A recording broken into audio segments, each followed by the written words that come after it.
the scandalous history of the medieval papacy begins. Hey guys, welcome back. Tonight we're stepping into a world that's equal parts sacred and scandalous. We're talking about the medieval papacy, but not the white-robed, balcony-waving, peace sign blessing version you might picture today. Nope.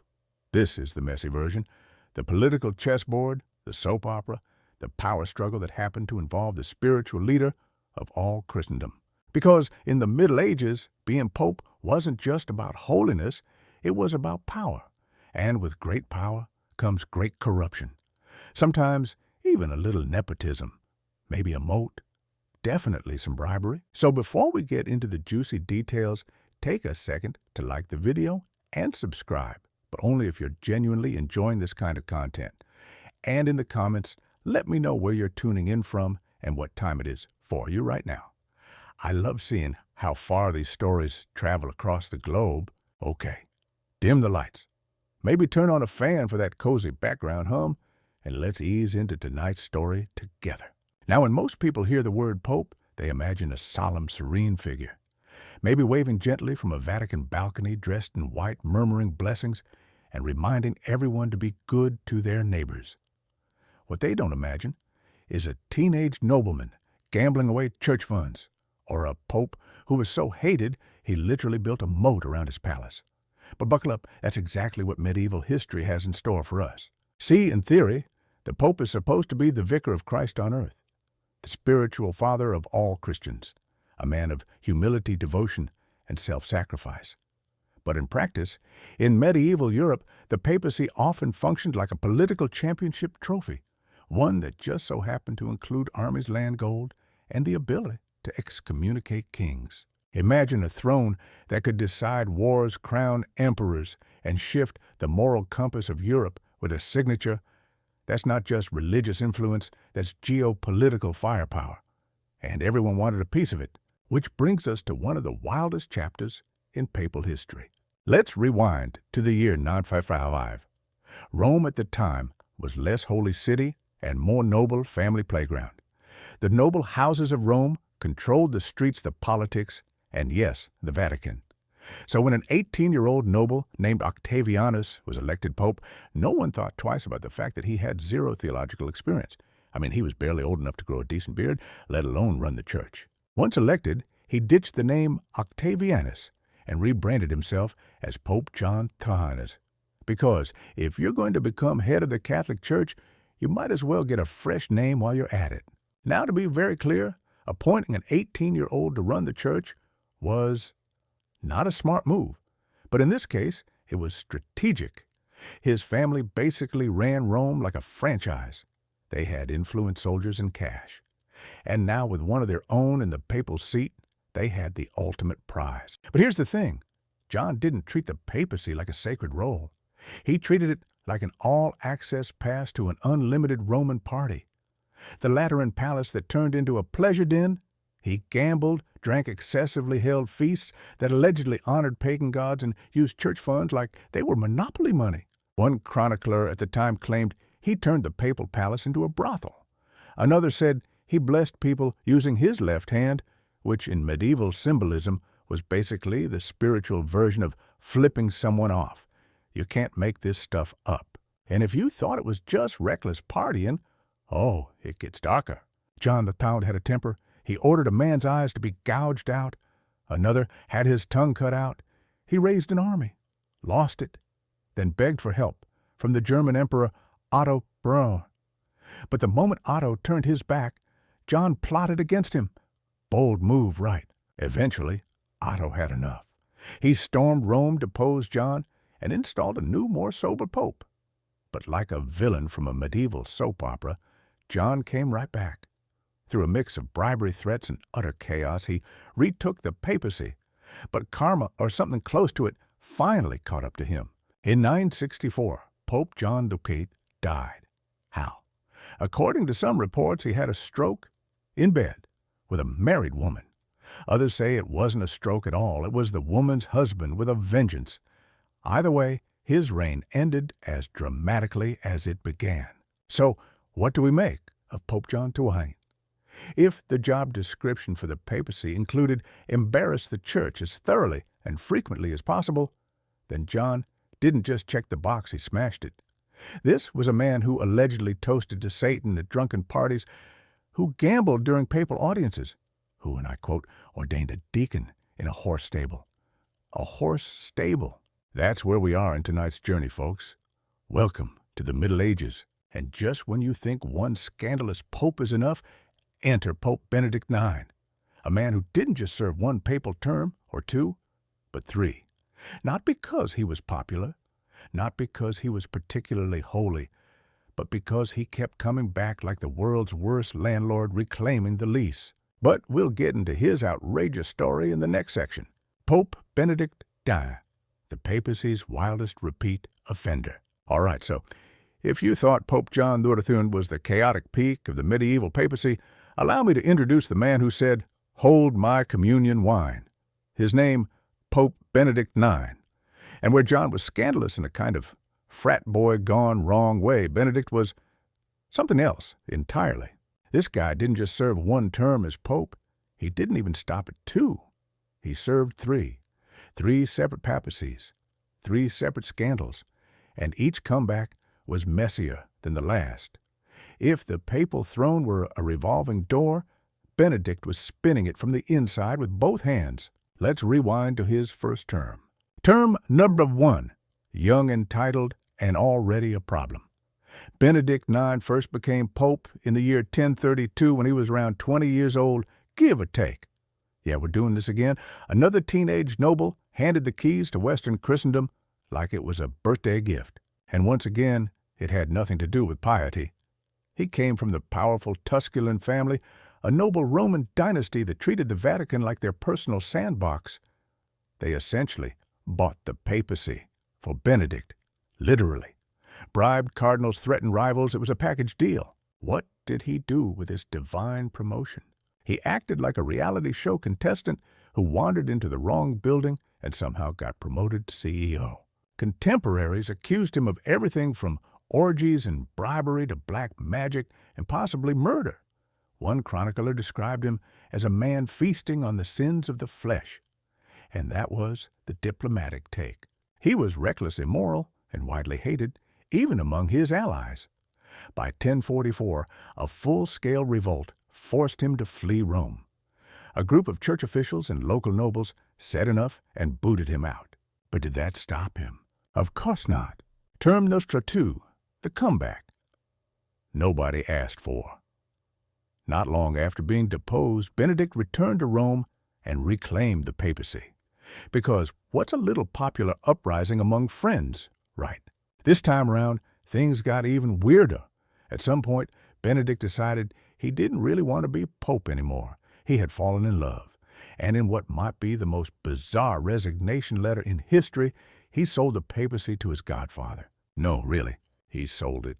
In exchange for gold and a comfortable retirement package. His godfather, conveniently named Pope Gregory VI, took over the role, and for a brief surreal moment, the Vatican operated like a used car dealership.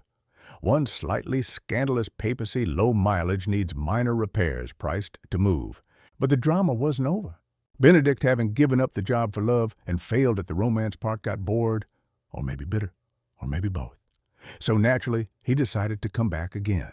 Because when your love life falls apart, why not reclaim your spiritual throne just to spite the universe? Term number 3, papal chaos, reaches maximum overdrive. In 1047, Benedict barged back into Rome and declared himself pope again. And for the third time, the church found itself in an impossible situation. A guy who'd already resigned, sold the office, and made a complete mess of things, was once again claiming to be the rightful vicar of Christ. Now imagine the confusion. At one point, there were 2 popes, both with halfway legitimate claims. And then, thanks to Benedict's refusal to go quietly, there were 3. Yes, 3 different popes all yelling, "I'm the real one," and all of them technically still breathing. This situation became so chaotic that the Holy Roman Emperor Henry III had to step in. Enough was enough. Henry called a church council, sorted through the mess, and finally installed Pope Clement II, who was chosen not because he was a saint, but because he was sober and not actively on his third papal term. Benedict was formally excommunicated, booted out, and finally banished for good. And just like that, one of the most bizarre papacies in history came to an end. Well, sort of. The aftermath, a legacy of infamy. To this day, Benedict IX remains the only pope in history to sell the papacy like a pawn shop deal gone wrong. He's also the only one to serve 3 separate terms, each more embarrassing than the last. Historians have debated whether he was more corrupt or incompetent, but everyone agrees on one thing. Benedict treated the papacy like a family business, mixed with a frat house. And believe it or not, the scandals didn't end there, because the papacy didn't just suffer from political chaos, it had romantic entanglements too. Let's go back to Benedict's second resignation, the one where he tried to quit because he was in love. Yeah, that was real. He didn't step down because of pressure or politics or even guilt. He stepped down because he thought resigning as pope would impress a woman. Spoiler, it didn't work. Apparently, she wasn't into guys whose last job title was most scandalous pope in history. Can't imagine why. Benedict was humiliated and, like many before and after him, turned heartbreak into vengeance. His return to power wasn't about love anymore. It was about ego, about reclaiming power, and maybe about proving he could. The papal love triangle, or quadrangle. And this wasn't even the first time romance tangled with the Vatican.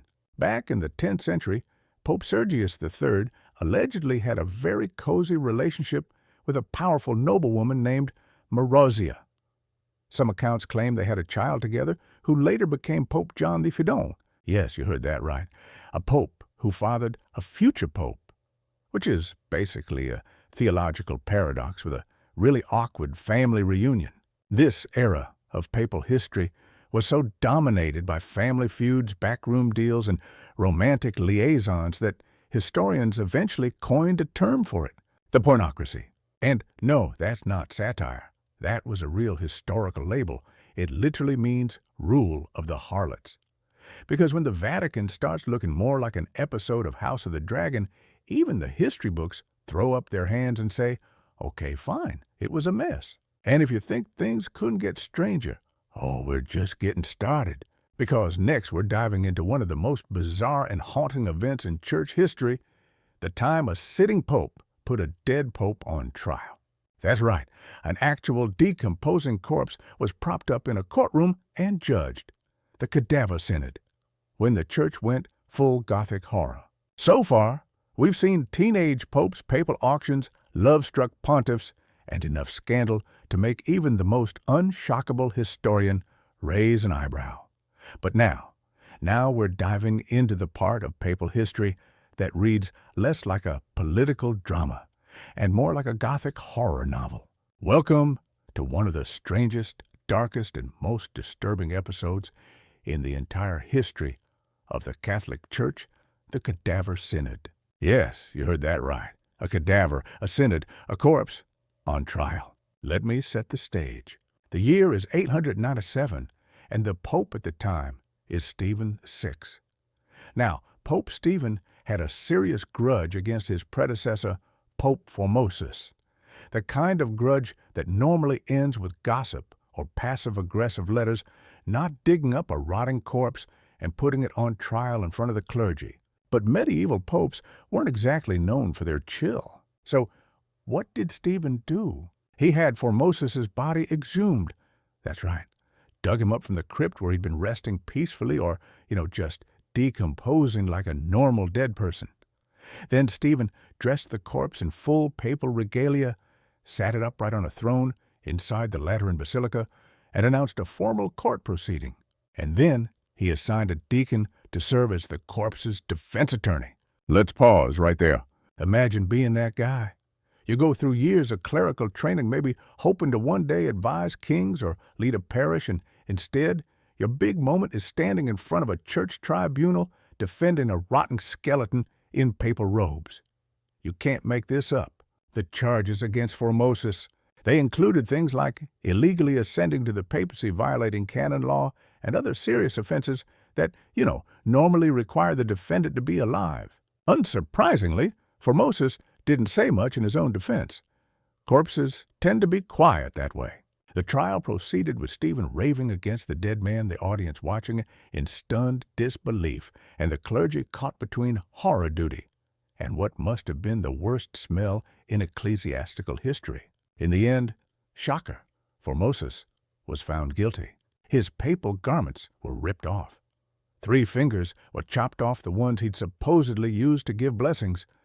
His body was dragged through the streets of Rome and finally tossed into the Tiber River like a soggy, sacrilegious log. Why did this happen? Good question. The answer pure, unfiltered medieval politics. You see, the church at the time was entangled with powerful Roman families who used the papacy like a pawn in their ongoing power struggles. Formosus had made enemies. Stephen VI was aligned with a rival faction, and in a world where legitimacy meant everything, tearing down your predecessor's name, even posthumously, was one way to shore up your own authority.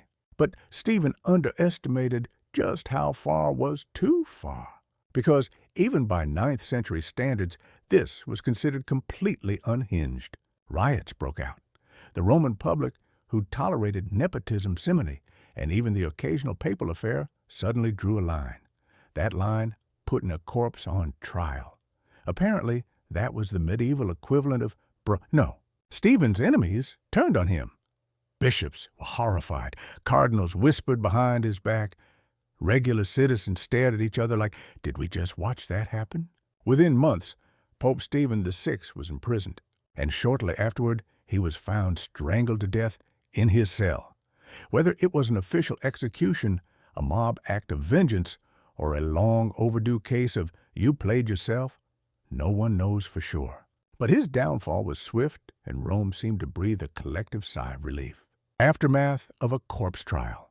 So, what happened next? Well, in the wake of the Cadaver Synod, the church had to figure out how to recover from whatever that was. Stephen's successor, Pope Romanus, did the equivalent of a CEO stepping in after a disastrous press conference. He nullified the trial, reburied Formosus' body, and tried to restore a shred of dignity to the office. But the damage was done. The Cadaver Synod remains to this day one of the most surreal and infamous chapters in the history of Christianity, not because it shifted doctrine or rewrote theology, but because it showed how completely unmoored the papacy had become from its spiritual mission. The man who was supposed to be the moral compass of the Christian world was yelling at a corpse, and the world noticed. Historians still look back on this moment with a kind of stunned disbelief. I mean, seriously, who prosecutes a dead man? What's the point? Is justice really being served when the defendant is a puddle of bones in a fancy hat? But this was the medieval papacy part faith, part theater, and part blood sport. And if you think that was the end of papal madness, not even close. Because next, we're heading into an era where the papacy became a movable feast, literally. When French kings hijacked the Pope, relocated him to their backyard, and turned the Vatican into a wine-soaked fortress of luxury.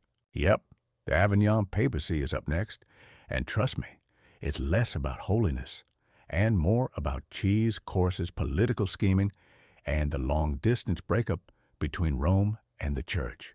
The Avignon papacy, when the Pope ghosted Rome. All right, so we've covered popes who partied, popes who plotted, and even one who put a corpse on trial.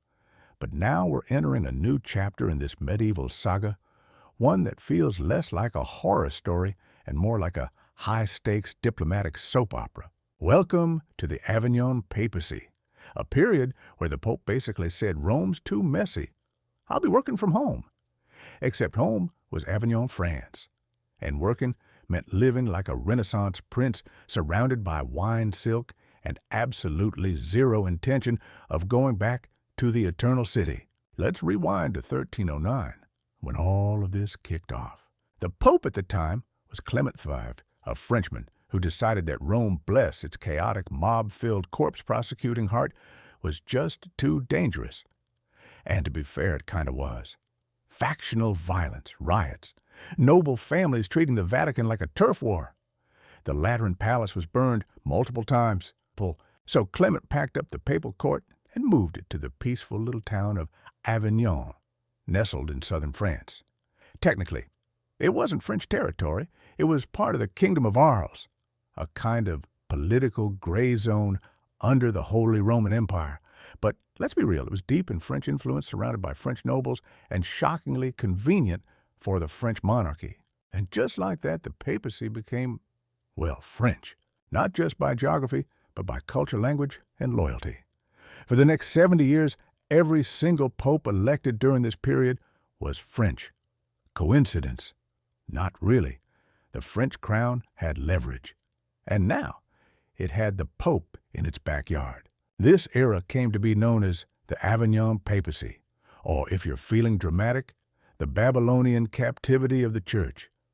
Critics said it was as if the Church had been spiritually exiled, much like the Israelites in Babylon. Harsh, maybe, but not entirely unfair, because the papacy in Avignon wasn't just geographically detached from Rome, it started looking very different in every way. The Vatican of wine and velvet, in Avignon, the papacy got cozy. And by cozy, I mean luxurious to the point of absurdity. The popes built a massive palace, the Palais de Pape, that looked more like a fortress meets palace than a religious headquarters. Think high stone walls, lavish banquet halls, personal chapels, wine cellars, tapestries, exotic pets. And if rumors are to be believed, occasional masquerade balls. The church was supposed to be about poverty, humility, and service. But in Avignon, it leaned into opulence with both silk-slippered feet. One pope reportedly spent more money on spices than on feeding the poor. Another commissioned gold-plated dinnerware for special occasions. Church offices were bought and sold like real estate. Nepotism thrived. Corruption wasn't the exception, it was the expectation. And all the while, Rome, where the Pope should have been, sat abandoned. The streets of the Holy City grew wild.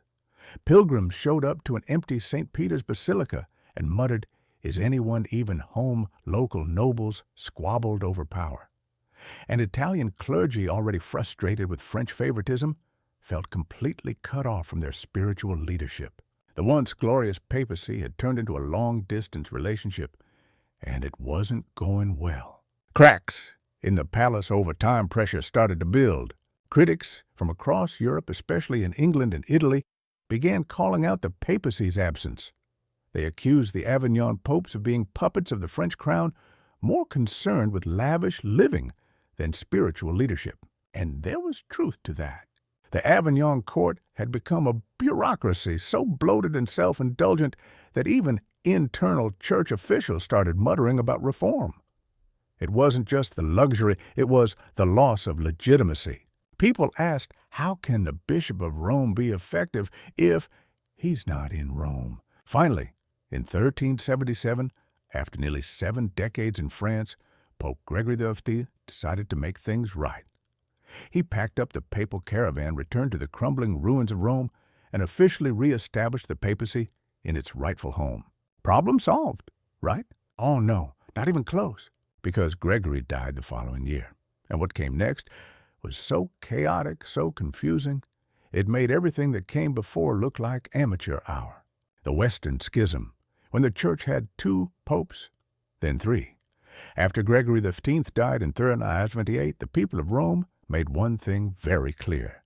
They wanted an Italian pope, not a French one, not another Avignon puppet, an Italian or else. And by made it clear, I mean they rioted, like torches and pitchforks style. Under immense pressure, the cardinals, many of them French, elected Urban VI got an Italian. Crisis averted. Well, no. Urban turned out to be a disaster. He was arrogant, aggressive, and had a knack for alienating the very cardinals who elected him. He scolded them, questioned their morals, and generally acted like a pope with no filter and a short fuse. So just months into his reign, the cardinals had regret. Big regret. They declared Urban's election invalid, claiming mob pressure had compromised their choice, and then did the only thing that could make things worse. They elected another pope. This one was Clement VII, a Frenchman who naturally set up shop back in Avignon. And just like that, the church had 2 popes. Both claimed to be legitimate. Both excommunicated the other. Both had followers. Europe split down the middle. France, Spain, and Scotland backed Avignon. England, Germany, and most of Italy stuck with Rome. This wasn't just a theological crisis, it was a political earthquake. Kings had to pick sides. Bishops were confused. Ordinary Christians had no idea who was in charge of their souls anymore. And it gets worse. In 1409, in a desperate attempt to end the schism, a group of church leaders met at the Council of Pisa. Their plan: fire both popes and elect a new one. So they did. They chose Alexander V. Problem solved. Nope, because the other two popes refused to step down. Now the church had 3 popes, 3 men in 3 cities, Rome, Avignon, and Pisa, all claiming to be the true vicar of Christ. Each had their own court, their own supporters, and their own papal hat. This was no longer a spiritual dispute. It was a full-blown theological dumpster fire. It wasn't until 1417, at the Council of Constance, that the church finally got its act together. They deposed or pressured all 3 popes to step down and elected Pope Martin V, a compromise candidate tasked with cleaning up the absolute mess left behind. And at long last, the papacy was unified again. Lessons from Avignon. The Avignon papacy and the Western Schism were turning points. They showed how fragile the church's legitimacy could become when power politics and personal ambition overshadowed spiritual purpose. For nearly a century, the papacy was more about geography and loyalty than holiness or leadership. It was a Game of Thrones, just with incense and Latin choirs. And if you think the church would take a breather after that, guess again. Because next, we're entering the Renaissance, where popes didn't just sin in secret. They did it in style. Up next, Pope Alexander VI, a.k.a. Rodrigo Borgia, the mafia boss of the Vatican. The Borgia Pope, power poison, and papal parties. If you thought the Avignon papacy was as far off the rails as the church could go, just wait.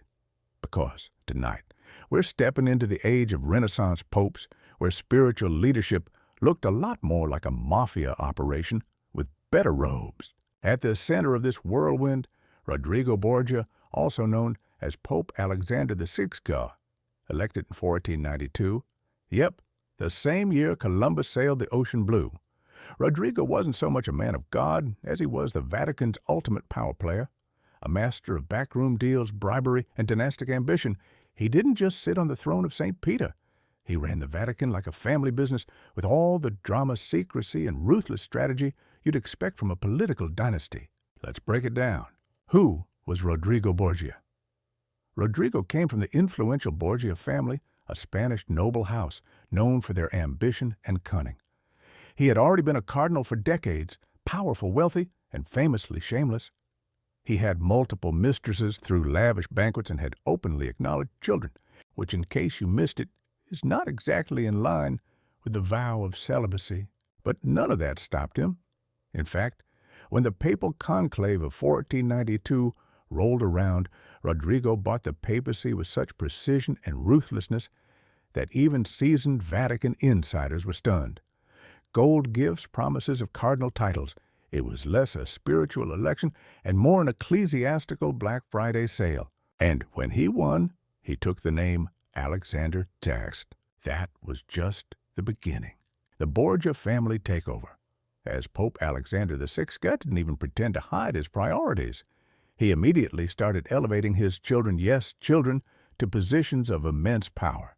His most famous offspring, Cesare Borgia, the original Prince of War, a brutal and brilliant military commander.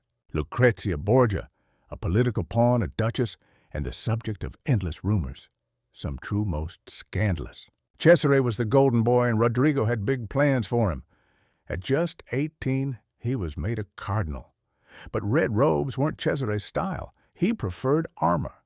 So when Rodrigo realized he needed a Borgia on the battlefield, he did something unprecedented. He let Cesare resign as a cardinal, a move virtually unheard of at the time, and set him loose as the family sword. Funded by Vatican gold and backed by papal influence, Cesare launched campaigns across central Italy. He conquered cities, executed rivals, and built what was essentially a Borgia kingdom within the Papal States.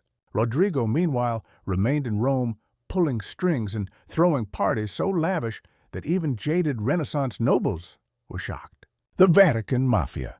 Let's talk about the Vatican under Alexander VI. It wasn't just a church, it was a political war room, a family estate, and a symbol of unrepentant luxury. Banquets, balls, masked orgies. Yes, those are in the historical record. Gossip about poisoned wine, and rooms within the apostolic palace rumored to be filled with lovers, spies, and whispered plans. The term Borgia poison became infamous, referring not just to literal poisons, but to the deadly influence of the family itself. Alexander VI was a genius strategist. He played European powers against each other, promising favors to the French crown with one hand while writing secret letters to the Spanish king with the other. He'd bless a marriage one day and annul it the next if it suited the Borgia agenda. Every move was about consolidating power, wealth, and legacy. The church treasury used to finance Cesare's wars, Lucrezia's dowries, and luxurious renovations of Borgia estates. For Alexander, the papacy wasn't a burden. It was an opportunity, a launch pad for the family's dominance. But was he effective? Here's the kicker. He was incredibly effective. For all his vices, and there were many, Alexander VI was a political genius. He stabilized the church's finances, expanded its influence, and strengthened the infrastructure of the Papal States. If you look past the scandals, and that's a big if, he ran the Vatican like a CEO with a vision. Yes, he was corrupt. Yes, he was morally bankrupt by most religious standards, but he knew how to win, and for much of his reign, he did. Until, of course, the machine began to falter. The fall of the House of Borgia. Rodrigo Borgia died in 1503 under mysterious circumstances. Some say malaria. Others suspect poison meant for someone else that accidentally made its way back to him. It's fitting, really. A life built on dangerous games ending with the same tools he wielded so masterfully. His death threw the Borgia family into chaos.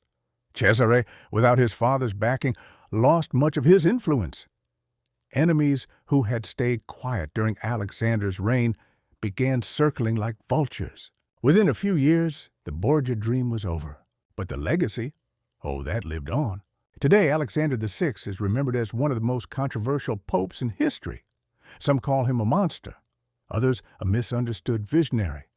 But everyone agrees he made the Vatican unforgettable. Because under Alexander, the papacy wasn't just a throne, it was a stage. And no one played it quite like a Borgia. Coming up next, we're not done with the Renaissance roller coaster just yet. Because after Alexander came Pope Julius II, the warrior pope, who didn't rule from the sidelines. He put on armor, mounted a horse, and led armies into battle. Pope Julius II, the pope who fought wars and hired Michelangelo. All right, so we've covered popes who sinned in secret and popes who sinned on stage. But what happens when the pope doesn't just outsource violence, but leads it himself? No more secret poisonings. No more scandalous parties, just cold steel siege engines and the occasional blessing shouted from horseback. Meet Pope Julius II, also known as the Warrior Pope. If Rodrigo Borgia Pope Alexander VI was the mafia boss of the Vatican, Julius was its general, and he didn't care much for subtlety. Born Giuliano della Rovere, Julius came to power in 1503, and he had no interest in being a traditional pontiff. He wasn't here to whisper sermons. He was here to conquer, rebuild, and shout orders like a Renaissance drill sergeant in Latin. Let's unpack what made this pope so unique and so unforgettable. The pope with a sword. From the moment he took office, Julius made it clear this wasn't going to be a soft theological papacy. He wanted to restore the Papal States regions in central Italy that had fallen into chaos during the Borgia years. But instead of sending diplomats or quietly making deals, Julius said, "Suit up." He put on full armor, climbed onto a horse, and literally led troops into battle. This wasn't metaphorical. He stood at the front of his armies, directing sieges, negotiating surrenders, and even inspecting front lines. And because he was the pope, no one could really stop him. His motto, "The church must be defended by the sword, if necessary." Yeah, try putting that on a Sunday school flyer. Fighting like a general. Thinking like a king. Julius wasn't just about flexing military might. He had plans. Big ones. He wanted to reassert papal authority across Italy, kick out foreign influence, especially the French, and turn Rome into the spiritual and artistic capital of the world. To do that, he needed alliances, wars, and art. That's right. When Julius wasn't leading campaigns, he was commissioning some of the greatest masterpieces in history. Because for him, power wasn't just on the battlefield. It was in architecture, iconography, and legacy. And that brings us to Michelangelo Raphael and the artistic arms race. If you've ever seen the Sistine Chapel ceiling, you have Julius II's to thank. He personally commissioned Michelangelo to paint it. Not because they got along, they didn't, but because Julius had a vision. He wanted the Vatican to reflect divine power. And if that meant bullying a sculptor into becoming a painter, so be it. Michelangelo hated the job. He wasn't a painter by trade. He wanted to sculpt tombs, not hang upside down 60 feet in the air for 4 years with paint dripping in his eyes. But Julius wouldn't take no for an answer. He climbed scaffolding to yell at Michelangelo personally. He threatened to cut off his funding. He demanded faster progress. At one point, Michelangelo fled Rome entirely. Julius sent soldiers to bring him back. Toxic boss, absolutely. But the result, one of the greatest artistic achievements in human history. And Julius wasn't done. He also commissioned Raphael to decorate the Vatican apartments, the Stanze di Raffaello. While Michelangelo groaned in paint-splattered agony, Raphael filled rooms with grace, balance, and beauty. Julius even began the reconstruction of St. Peter's Basilica, what would become the architectural heart of the Catholic Church. He wanted something massive, something eternal. And he got it, though. He wouldn't live to see it finished. The duality of Julius. Here's the paradox. Julius II was both a tyrant and a visionary. He excommunicated enemies like it was a hobby, barked orders at cardinals, ignored spiritual counsel, and was more concerned with borders than Bibles. But at the same time, he left behind a Rome that was stronger, more stable, and bursting with artistic genius. He didn't just defend the church, he redefined it. Julius died in 1513, not in battle, which honestly would have suited him, but likely from fever and old age. His body was buried in the Vatican beneath the grand basilica he helped launch. And while he may not have been a model of humility or grace, he left behind something every pope craves, a legacy carved into the stone and spirit of Rome. And then came the Medici. Now, after Julius's reign of steel and frescoes, you might expect a bit of calm. Maybe a more traditional pope. Someone who fasts, prays, and rebuilds trust. Nope. Because following Julius came Pope Leo X, born Giovanni de' Medici. Yes, those Medicis. And instead of war horses and armor, Leo preferred silk slippers, opera's exotic pets, and dining with a personal elephant. We're about to swing from military pope to party pope, and spoiler, it doesn't end well. Pope Leo X, the Medici, who sold salvation and sparked a reformation. So, you've survived popes who led armies, popes who sold the church, and one who literally put a dead man on trial. Congratulations! But now we've reached the tipping point, the moment where the papacy stops just being scandalous and actually breaks the entire Western Church in half.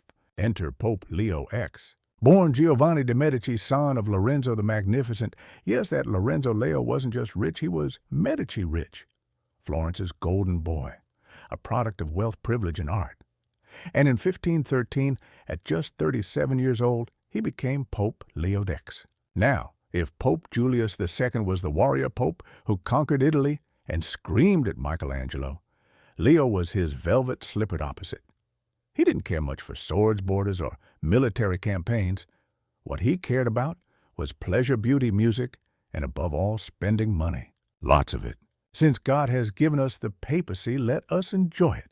That's not a paraphrase. That's an actual quote from Leo X upon taking office, and if that sounds like something a Renaissance playboy might say, it's because that's exactly how he treated the job. Leo brought the Medici flair to the Vatican. He turned it into Europe's most exclusive salon. Theater productions, operas, poetry readings, banquets that made royal courts look stingy. Leo threw events. He invited humanist scholars, artists, musicians, architects.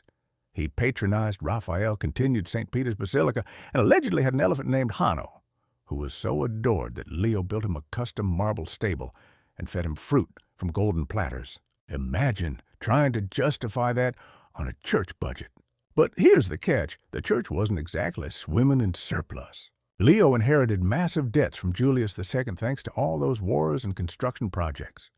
And with his own Medici-sized appetite for luxury, Leo quickly realized he needed a new revenue stream. And that's where things spiral. The business of indulgences. To solve the budget problem, Leo leaned into a centuries-old practice, the sale of indulgences. What's an indulgence? In theory, it's a spiritual pardon, an official church certificate that reduces your time in purgatory. Originally, indulgences were earned through acts of piety like pilgrimages or penance. But over the years, they became something else entirely. Under Leo X, they became a product. The idea was simple: give money to the church and in return, shave off some time in purgatory. Pay for your sins. Pay for your dead relatives' sins. Pay early, pay often, and the Lord shall deliver you with expedited service. To the Renaissance Catholic, this was a deal you couldn't pass up. And so the Vatican launched what amounted to a spiritual marketing campaign.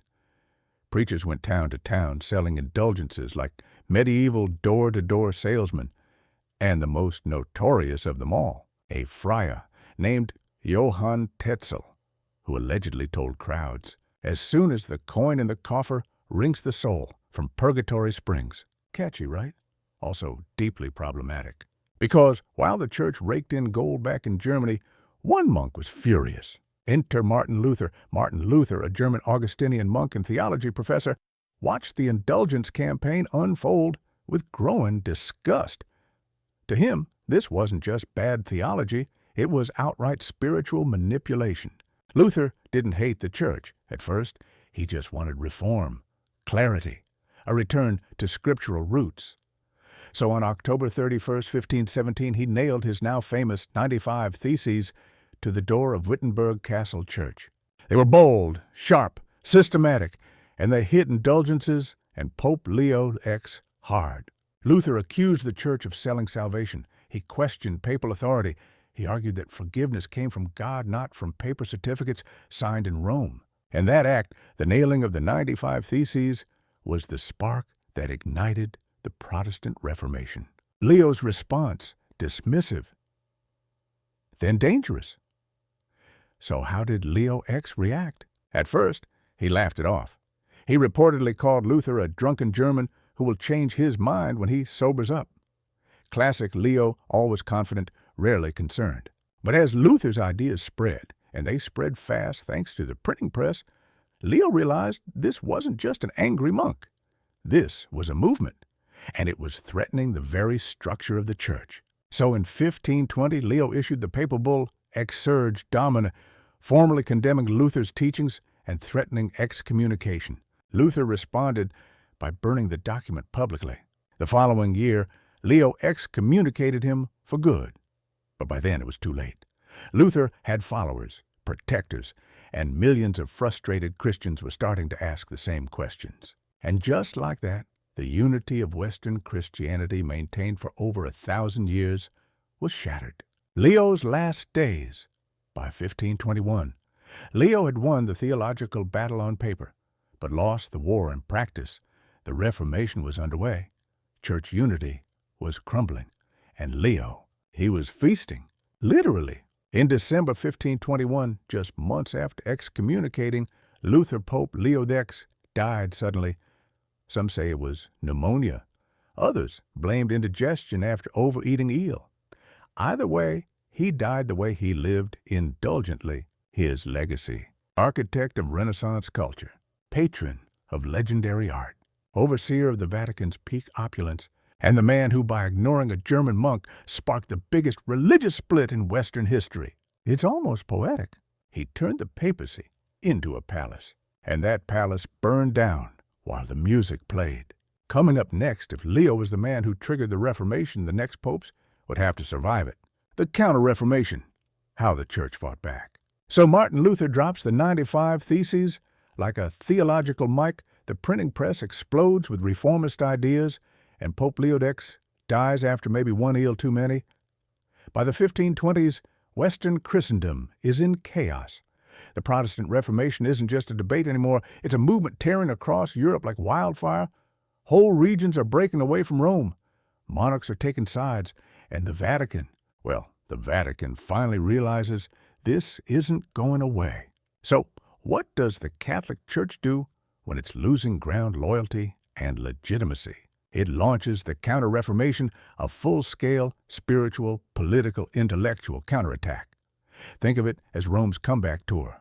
Less indulgence selling, more soul-searching. Less let's throw a banquet, more let's clean house before the roof caves in. This is the story of how the Church tried to reform itself, reclaim its authority, and yes, fight back against the very forces it helped unleash. Enter Pope Paul III, the reluctant reformer. After Leo X and a few forgettable and frankly ineffective successors, the papacy lands in the hands of Pope Paul III in 1534. Now, Paul is an interesting case. He's not exactly squeaky clean. He fathered children before he became pope, and he still plays a few nepotism games, appointing his grandsons as cardinals, for example. But, and this is important, he understands the moment. Paul knows the church is in trouble. Protestantism is spreading fast. People are questioning everything: indulgences, papal authority, confession, even the Eucharist. And if the church doesn't change something, it risks becoming irrelevant. So Paul makes a bold move. He calls a council. Not a party, not a war, a council. The Council of Trent. Rome strikes back. In 1545, the Council of Trent begins. It'll go on in fits and starts for 18 years. 3 popes will come and go before it ends. But when it's over, it will become one of the most significant church councils in history, the very core of the Counter-Reformation. Let's talk about what the council actually did. Doctrine locked down. The church draws a line in the sand. This isn't about compromise. They affirm everything Protestants rejected. 7 sacraments, check. Transubstantiation, check. Papal authority, absolutely. Tradition and scripture together, non-negotiable. Basically, Trent says, we're not changing the theology, but we are fixing the system. Reform from within. Here's where things get serious. The council tackles corruption in the clergy, absentee bishops, the selling of church offices, and yes, they tighten the rules on indulgences. No more carnival barker sermons promising sold tickets. They also require seminary training for priests, so no more farm boys being handed a parish and told to figure it out. Education becomes central. Discipline and devotion. The church doesn't just go after corruption, it promotes spiritual renewal, a new emphasis on personal piety, discipline, and liturgy. The Mass is standardized. The Latin Vulgate Bible becomes the official version, and the church starts reclaiming its moral authority. This isn't just a PR campaign. It's a full rebuild from the ground up. The Jesuits, God-shocked troops. While the Council of Trent is setting policy, a new Catholic order rises that will become the spearhead of the Counter-Reformation. Meet the Jesuits, also known as the Society of Jesus. Founded in 1540 by Ignatius of Loyola, a Spanish soldier-turned-mystic, the Jesuits aren't monks in cloisters. They're missionaries, educators, and spiritual warriors. They take vows of poverty, chastity, and obedience, but with a militant edge. Think of them as the Navy SEALs of Catholicism. Highly trained, fiercely loyal to the Pope, and willing to go anywhere from China to Brazil to Protestant strongholds in Germany to defend the faith. Jesuits start schools, colleges, and seminaries. They write books, debate Protestants, and win back lost souls, one educated sermon at a time. Within decades, they become the intellectual and cultural backbone of the Catholic revival. They're not perfect, They get involved in politics sometimes too much, but their impact is undeniable. When Rome needed a champion, the Jesuits showed up with armor-plated theology. The visual comeback, Baroque as weapon. Now, while Protestants strip their churches bare, reject statues, and emphasize simplicity, the Catholic Church goes the opposite direction. Enter the Baroque movement, a style of art and architecture designed to inspire awe, devotion, and maybe a little holy intimidation. Massive frescoes, gilded altars, domes that open up to heaven, music that thunders with emotion, sculptures that twist and weep and seem ready to leap off the pedestal. This isn't just art, it's propaganda for the soul. Churches become theaters of divine power. The viewer isn't just a passive observer. They're pulled in, overwhelmed by beauty, emotion, and transcendence.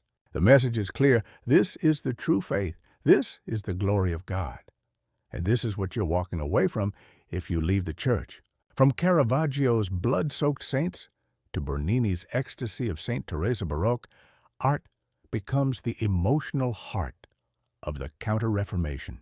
And it works. In many regions, especially Southern Europe, parts of the Habsburg Empire, and Latin America, the church doesn't just survive, it thrives. The results: a church transformed. By the late 1500s, Protestantism has broken away and hardened into separate branches: Lutherans, Calvinists, Anglicans.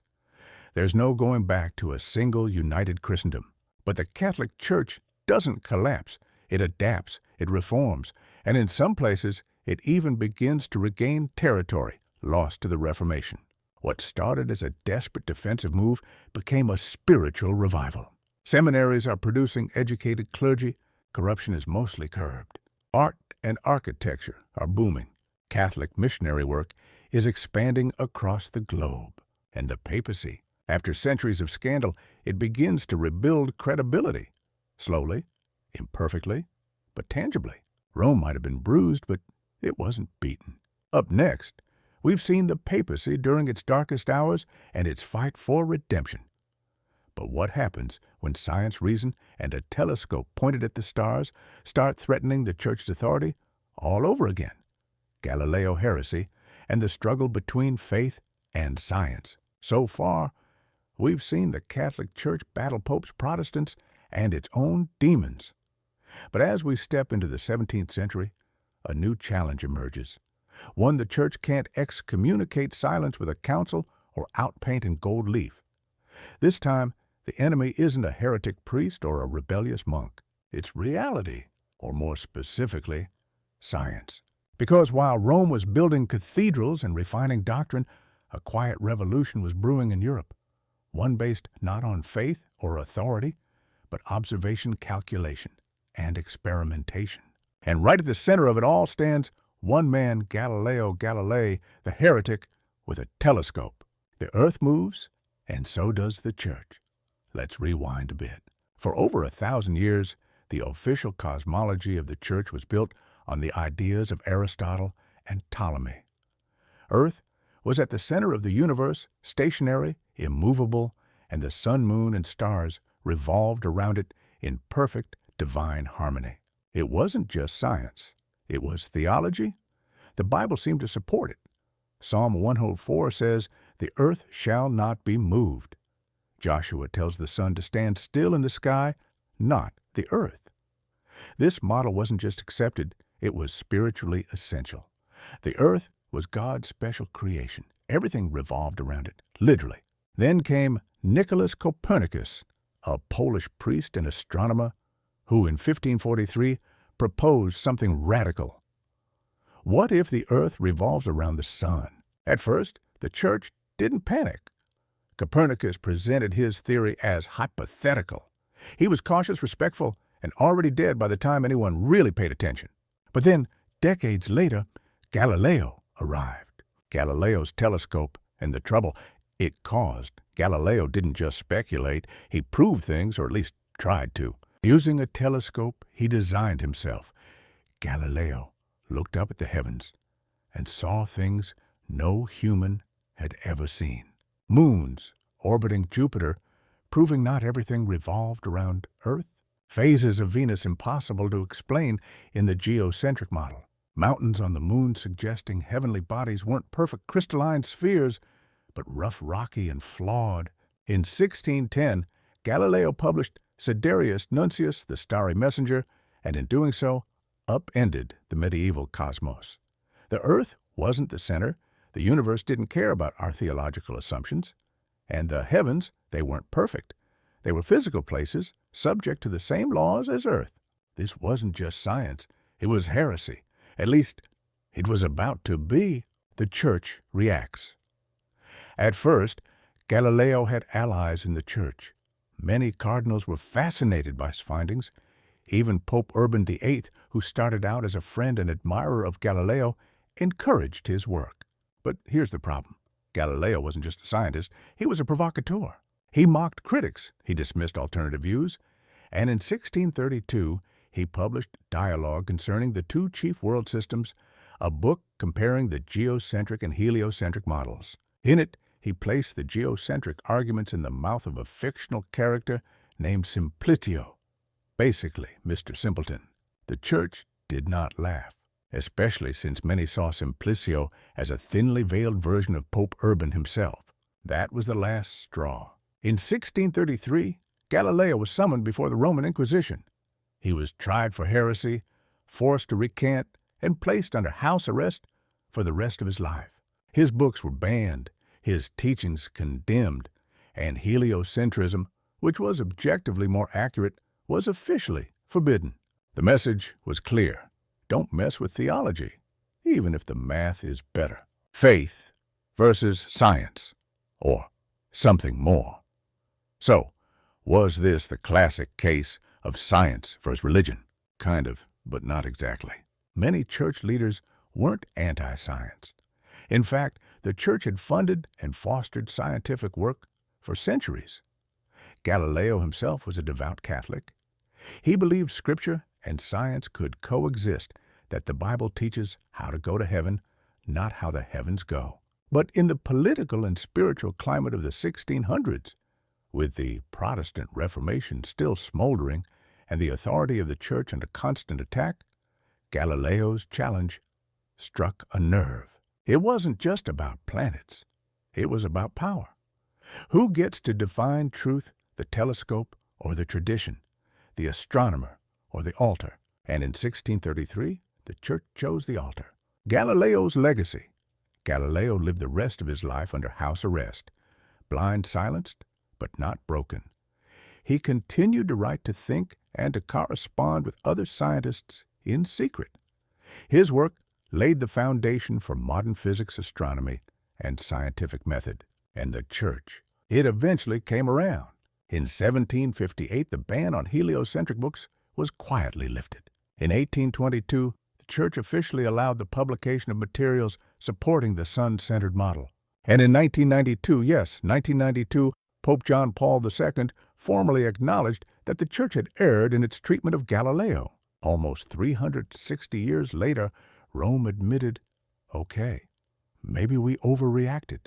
Today, Galileo is remembered not just as a scientist, but as a symbol of curiosity, courage, and the power of observation to challenge even the most sacred institutions. He once wrote, "I do not feel obliged to believe that the same God who has endowed us with sense, reason, and intellect has intended us to forego their use." And in many ways, that quote speaks louder than any trial. Coming up next, the papacy survived science war and schism. But now, it faces a new kind of crisis, the modern world. Revolution, nationalism, industrialization, and secularism are all on the rise. Pope's power and the birth of the modern Vatican. We've journeyed through 1,000 years of drama popes on battlefields and brothels and under house arrest. But now we arrive at the modern age. The Enlightenment has already challenged the Church's intellect. The Reformation has fractured its soul. And science, well, it's pulled the cosmos out from under its feet. So what happens when the Catholic Church faces something even more dangerous than a telescope? Democracy. Because the 18th and 19th centuries didn't just usher in reason and revolution, they kicked off a worldwide rejection of absolute monarchies. And whether it liked it or not, the papacy was one of them. Let's talk about how the Pope went from being a king with armies and land to a spiritual leader without a country, and how against all odds the Vatican survived by shrinking down, digging in, and claiming infallibility. The fall of the Papal States. For over a millennium, the Pope wasn't just a spiritual leader, he was a temporal ruler governing vast territories across central Italy known as the Papal States. He collected taxes, commanded armies, made treaties. He was part Pope, part Prince. But by the 1800s, this model was on life support. The world was changing fast. The French Revolution, 1789, sent shockwaves through Europe. Monarchs fell. Churches were burned. Clergy were executed or exiled. Napoleon marched into Rome in 1798 and abolished the Papal States, declaring a Roman Republic. He even kidnapped Pope Pius VI, who died in French custody. After Napoleon's fall, the papacy regained some territory, but the damage was done. Throughout the 1800s, the Italian peninsula was boiling with revolutionary energy. Nationalists wanted unification to combine all the fragmented kingdoms into one modern Italy. But standing in the way was the Pope. Why? Because the Papal States cut right across the center of the map. You couldn't unify Italy without steamrolling the papacy, and that's exactly what happened. In 1870, after a series of wars and diplomatic maneuvers, the Kingdom of Italy marched on Rome. The last remnants of the Papal States were absorbed into the new Italian nation. The Pope lost his country. And how did the Pope react? He refused to leave the Vatican, literally, the prisoner of the Vatican. For nearly 60 years, from 1870 to 1929, the popes lived as prisoners in the Vatican. They refused to recognize the legitimacy of the Italian state. No parades, no public appearances, no stepping outside the apostolic palace. To the world, the papacy looked like it was dying. It had no army, no land, no taxes, just a shrinking influence in a world that was becoming increasingly secular, scientific, and democratic. But something strange happened. By shedding its political baggage, the Church found something else: moral authority. Instead of being a petty monarch fighting over farmland, the Pope became a global voice of conscience. And just before the walls closed in completely, the Church made one of its boldest theological moves ever: papal infallibility. When the Pope can't be wrong. In 1869, Pope Pius IX convened the First Vatican Council, a gathering of bishops from around the world. And in 1870, the Council made a dramatic declaration. When the Pope speaks ex cathedra on matters of faith and morals, he is infallible. That's right. The man who had just lost his kingdom now claimed infallibility. Let's be clear, this doesn't mean the Pope is always right about everything. It applies only in very specific, rare circumstances when defining doctrine formally and universally. But the timing, chef's kiss, right? As the world stripped the Pope of his land, the Church declared, "You may take the crown, but you'll never touch the throne of truth." Pius IX may have lost a country, but he gained a doctrine that would shape the modern papacy forever. The Vatican rises again, a country the size of a golf course. Fast forward to 1929. After decades of standoff between the Vatican and Italy, a compromise was finally reached under Pope Pius VII and Italian dictator Benito Mussolini. The result, the Lateran Treaty. The Church recognized the Kingdom of Italy. Italy recognized the Vatican City as an independent sovereign nation. At just 44 hectares, about 110 acres, it's the smallest country in the world. But it gave the Pope something he hadn't had in decades: a country of his own, complete with a government, a post office, a radio station, Swiss guards in colorful uniforms, and its own passport system. The Pope no longer ruled armies, but he ruled hearts and headlines. The Vatican was reborn not as a medieval kingdom, but as a symbol of moral, spiritual, and global leadership. The modern papacy emerges. By the mid-20th century, the papacy had fully transitioned into its modern form. It was no longer a feudal relic. It was a voice on the world stage, speaking to issues of war, poverty, peace, and human dignity. Pope Pius X guided the Church through World War II, navigating a delicate balance between neutrality and resistance. Pope John XXIII shocked the world by calling Vatican II a sweeping modern council that would change the face of Catholicism forever.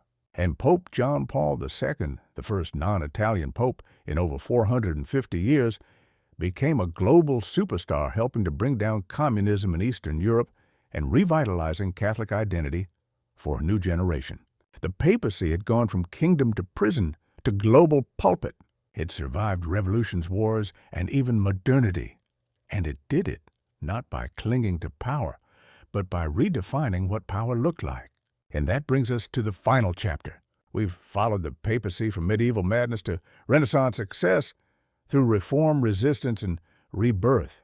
But now we ask, what is the role of the Pope in the 21st century? Can the Church still speak to a world driven by technology, fractured by politics, and increasingly suspicious of religion? The Pope in the age of doubt. Can faith survive the modern world? And here we are, the final stretch of a journey that's taken us from popes on thrones of gold to popes locked in gilded cages, from swords and scandal to councils and conscience. But now, the stage has changed once again. No more emperors kneeling in snow. No more reformers hammering on church doors. No more telescopes shaking the heavens. Welcome to the 21st century, where the threats aren't armies or heretics, but apathy, disillusionment, and a constant buzzing question. Is any of this still relevant? So, what does it mean to be pope in an age where faith is fading, truth is fragmented, and every opinion has a platform? Let's take a hard look at the modern papacy, its struggles, its reinventions, and its unlikely role as both spiritual guide and global therapist. A crisis of confidence. Let's start with the obvious. In many parts of the world, especially the West, the Church is in crisis. Mass attendance is down. In countries like France, Germany, and Ireland, once bastions of Catholicism, churches are half empty, and vocations to the priesthood are drying up. Scandals have shattered trust. The sex abuse crisis, exposed in horrific detail over the past few decades, didn't just hurt victims, it devastated credibility. When people looked to the Church for moral leadership and found cover-ups and corruption, many walked away. The culture has shifted. Issues like LGBTIQ+ rights, gender equality, and reproductive freedom have put the Church at odds with much of the modern world. Younger generations often see the Vatican not as a beacon of truth, but a bastion of outdated rules. In short, for many, the papacy no longer inspires awe, it raises eyebrows. So, how does a 2,000-year-old institution respond? Pope John Paul II, the last global saint, let's rewind a bit. Pope John Paul II, elected in 1978, wasn't just a pope, he was a phenomenon.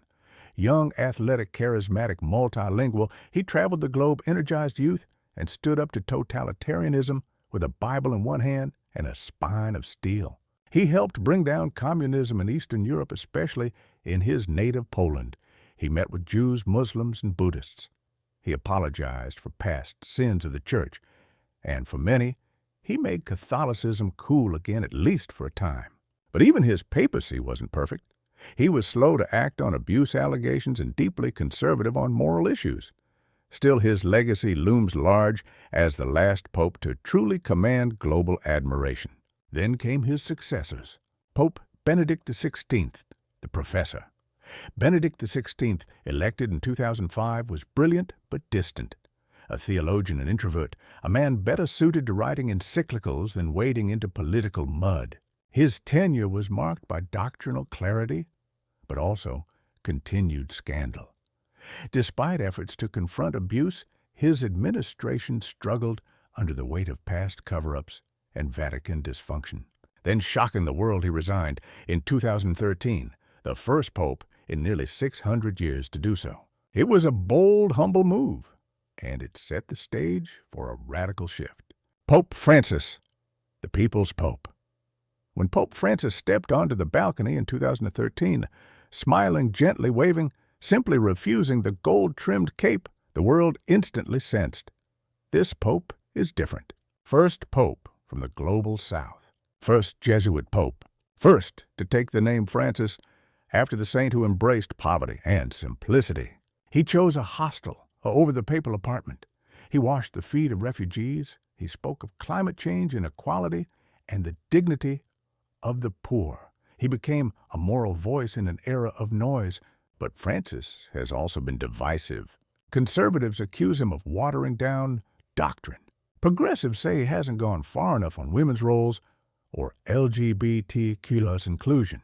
Traditionalists are unsettled by his informal style and preference for mercy over rules.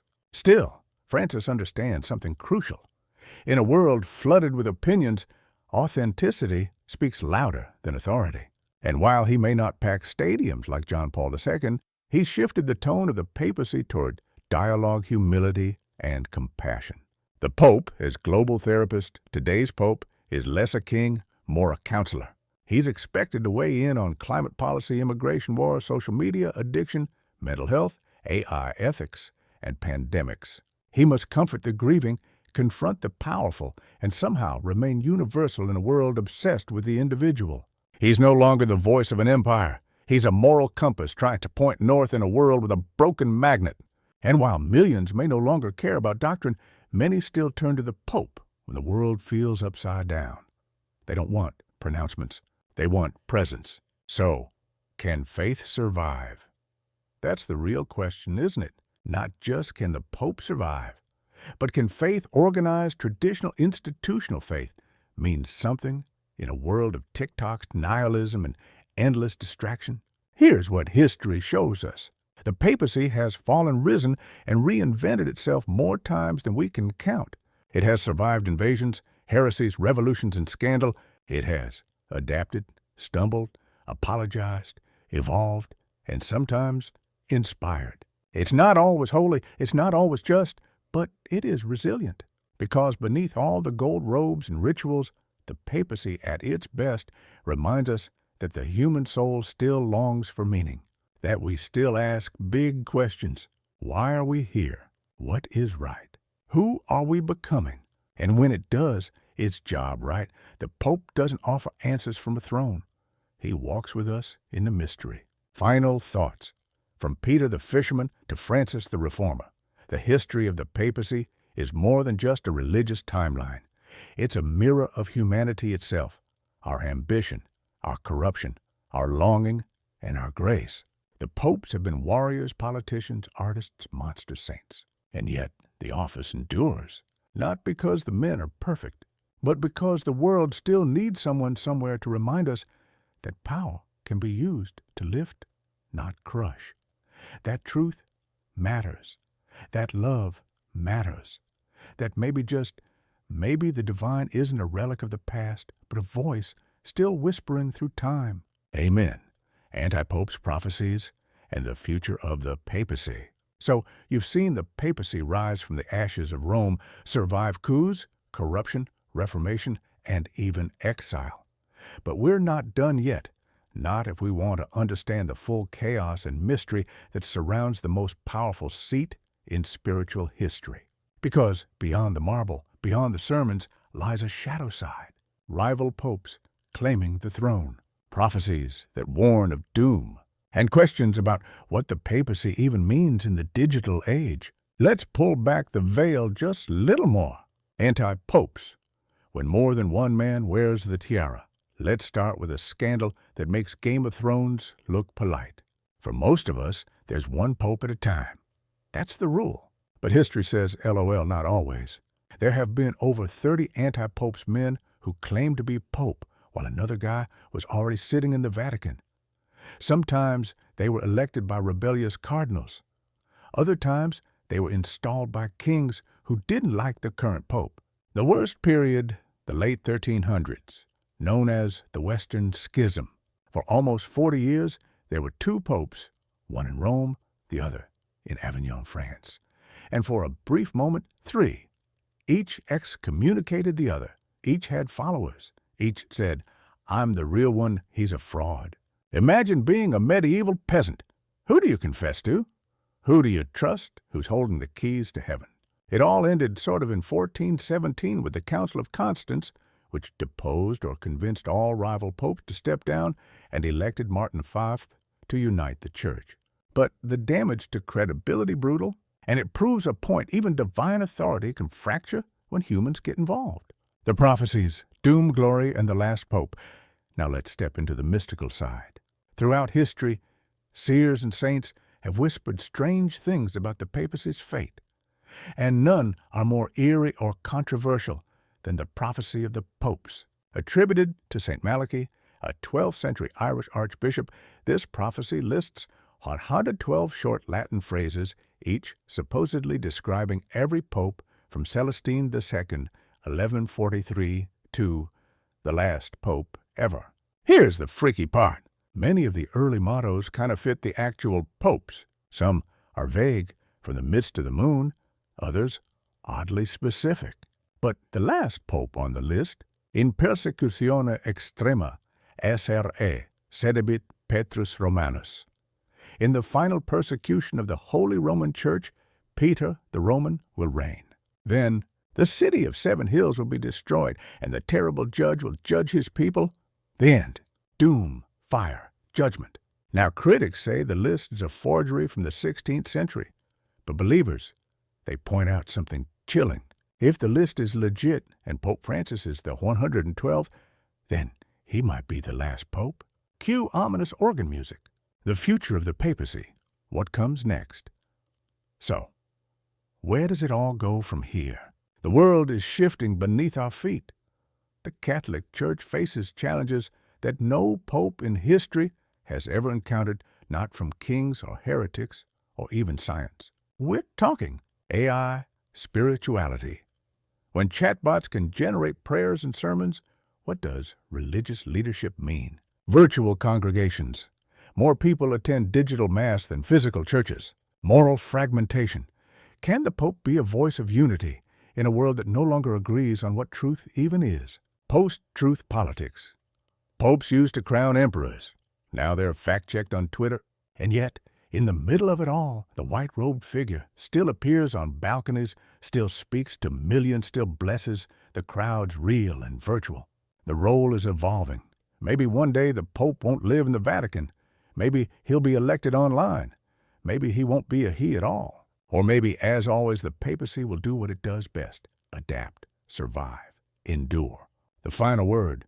The story of the popes isn't about perfect men.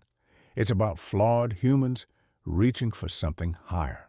It's about power abused and redeemed. It's about tradition rigid and reimagined. It's about faith sometimes in God, sometimes in people, sometimes just in the idea that we can do better. Whether you're a believer, a skeptic, or just a fan of history with a dark sense of humor, the papacy stands as one of humanity's strangest, most enduring experiments. What happens when you give one man the keys to heaven, then watch what he does with them.